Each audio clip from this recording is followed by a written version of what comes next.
Greetings, my name is Sam, and this session is part of the Endless School Science Series, Basic Chemistry.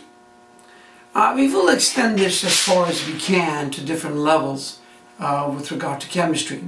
But in this particular lecture, which we will extensively make it a lot of small segments for you, we will have it in different very small components and palletize it to a form that it will not be a troublesome issue for you. And then it was also geared anywhere from basic science from 8th grade all the way to college.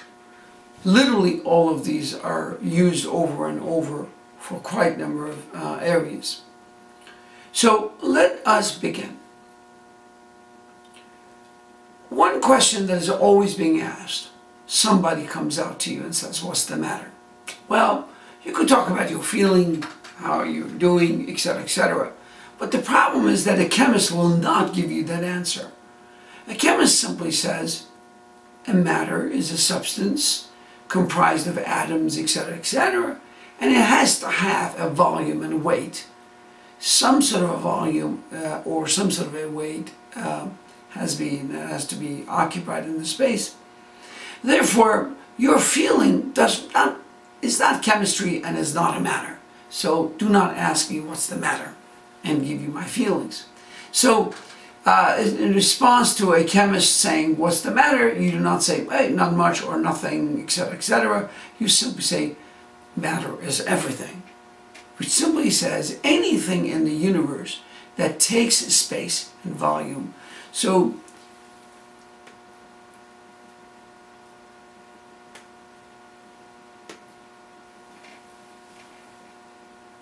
if you simply take space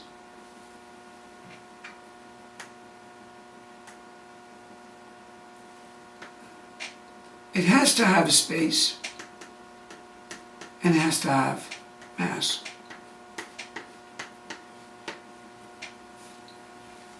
Well, once again, matter is comprised of components we call substance, and substance could be in two forms, very simple or very complex. Now, subcomponent of the substance is called atoms, or we will later on find out these atoms are defined by a set of different names called elements. Within this atom, there are certain orbits. In fact, for many, many years they thought, oh, there are only these visible orbits and it is their electron negatively charged surrounding it.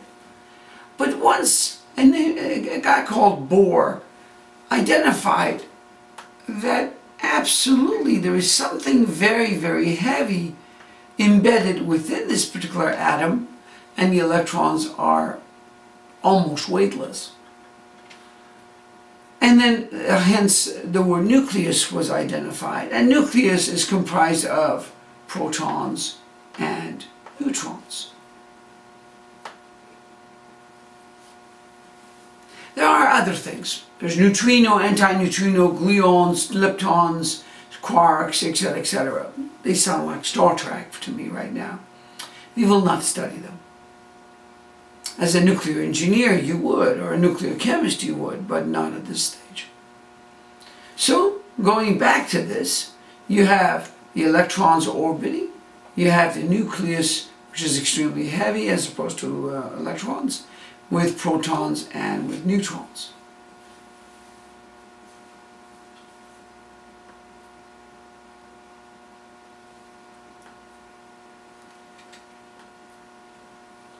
So,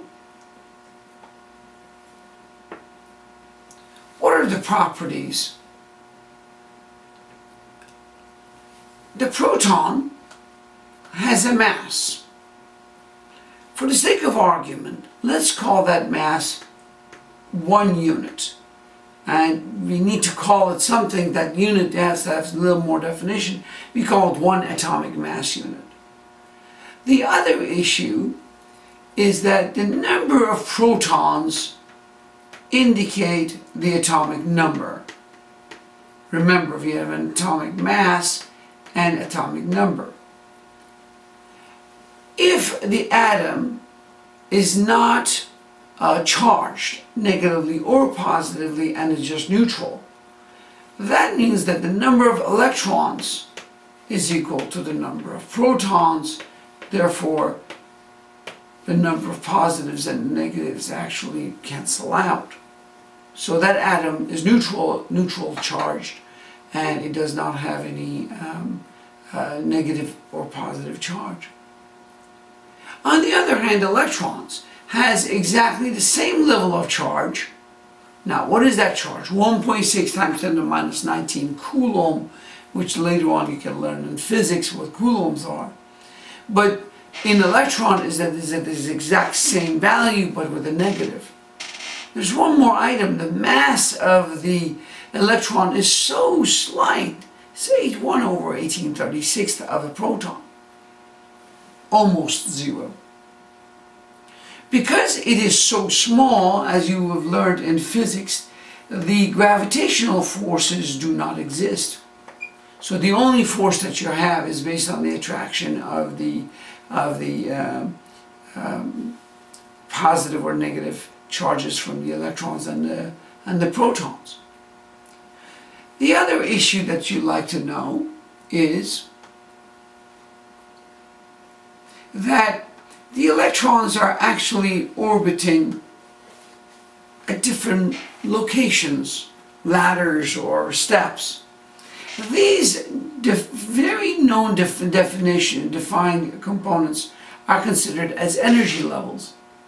The closer they are to the nucleus, they have lower energy level, and the further they are away from the nucleus, they have higher energy levels. The more they are close to the nucleus, the more stable they are, and the more they are further away from the nucleus, they are unstable. They are either like to leave or like to gain. Where does that come from? When the number of electrons are packed and it only needs 1 or 2 electrons to complete its orbit, its orbital capacity, then it's very receptive to pick up an electron. But if it is loose and you're supposed to have 8 electrons there but there's only 3, you like to get rid of them or just have 1. That electron likes to leave. So there is a time that you will have loss of electrons, you will have gain of electrons, and once you do that, what happens? The more electrons you have, you gain electrons, the atom becomes negatively charged. The loss of electrons, as you states here, the atom becomes positively charged. What does that mean? Do we have a name for it? Of course. We call it cations and anions. What is an anion? I wrote it down here. Gain of electrons and negatively charged anion. Cations is when the electrons are lost and they are positively charged. Those are called valence shell.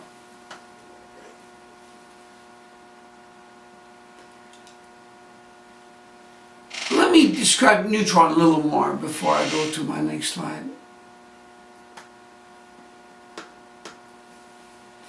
Neutron has no charge, is not a proton, and is not an electron.